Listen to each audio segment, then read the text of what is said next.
Here is a question. Read it carefully and think about the answer. Let us solve it step by step. Let us first understand the key concept here. When a secondary alkyl halide undergoes elimination with a strong base, KOH in ethanol, heated, an E2 elimination occurs. The major product is determined by Zaitsev's rule, which states that the more substituted, more stable alkene is the major product. Step 1. Identify the substrate. The starting material is 1-phenyl-2-fluoropropane, pH CH2CH, F, CH3. The fluorine is on C2, secondary carbon.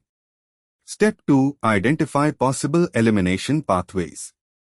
Beta hydrogens available on C1, pH CH2, and on C3, CH3. Elimination toward C1 gives pH CH is equal to CH, CH3, internal, conjugated with phenyl ring, more substituted and conjugated alkene. Elimination toward C3 gives pH CH2, CH is equal to CH2, terminal, less substituted alkene.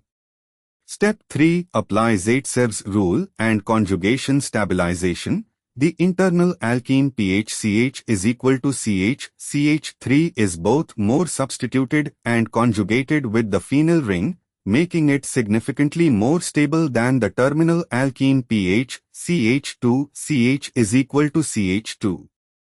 Therefore, elimination toward C1, giving the conjugated, internal alkene, is strongly favored. Step 4. Geometry. Under E2 conditions with KOH at OH heat, the trans-E isomer of pH CH is equal to CH. CH3 is the predominant stereoisomer due to lower steric strain, consistent with option B, which shows the trans-internal alkene. Step 5. Why other options fail? Option A. Terminal alkene, less substituted, not conjugated with pH, minor product by Zaitsev's rule.